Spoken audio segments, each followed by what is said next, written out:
from the Lakeside Newsroom of the Henrico Citizen, your hometown news source since 2001. This is the Henrico News Minute with publisher Tom Lapis.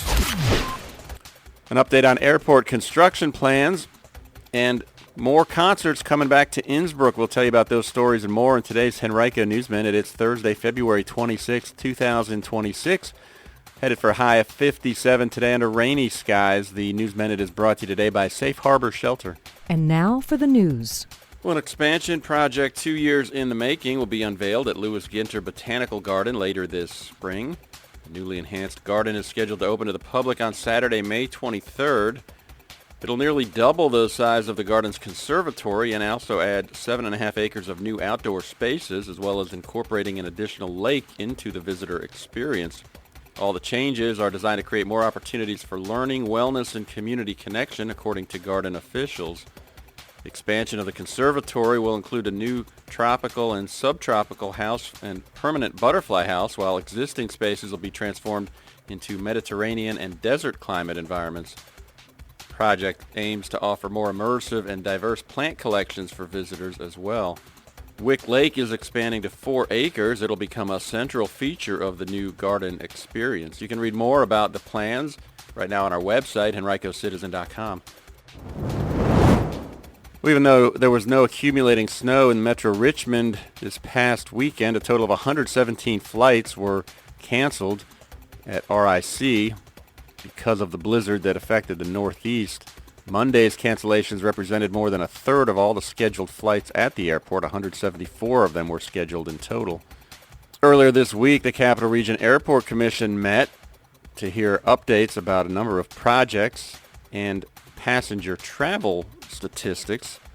During the current fiscal year, the airport has served 2.8 million passengers. That's 60,000 more, or about 2% more, compared with the same 7-month period 1 year earlier. During its meeting this week, the commission heard a cost estimate of $253.1 million for the airport's planned consolidated security checkpoint. The renovation is expected to take 2 years. It will create additional space for concessions and also allow for the addition of an airport lounge. It will include construction of 100,000 square feet of new space and the renovation of another 84,000 on the first and second floors of the airport. There will also be a new 29,000 square foot mezzanine space added as part of the project. The effort is expected to streamline visitors' experience, so there's only one checkpoint. It also will help prepare the airport for possible international flights. You can read much more from our Report for America Community Vitality reporter Dina Weinstein right now at henricocitizen.com. And the After Hours concert series is coming home to Innsbrook entirely. Organizers announced that the Doswell location of the series will go quiet this year, meaning that the entire series will be focused on the Innsbrook Pavilion. Organizers had already announced a new headliner series would be coming to Innsbrook this year, featuring a number of current traveling acts. More than a dozen concerts already have been scheduled, including performances by Blues Traveler and the Marshall Tucker Band. On Tuesday night, the Board of Supervisors unanimously approved about $34.5 million in additional funding for this year's fiscal budget, the majority of which will be used to fund capital projects, as well as $300,000 in housing rehabilitation grants.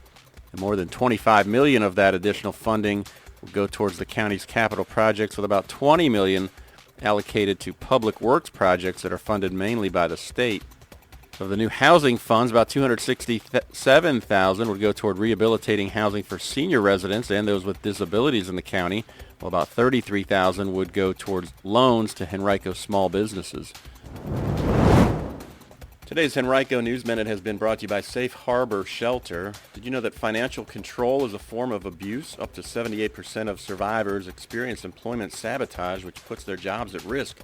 Survivors shouldn't have to choose between safety and a paycheck. If you or someone you know is the victim of domestic or sexual abuse, visit safeharborshelter.com or call their 24-hour helpline at 804-500-2755 for support or to learn more.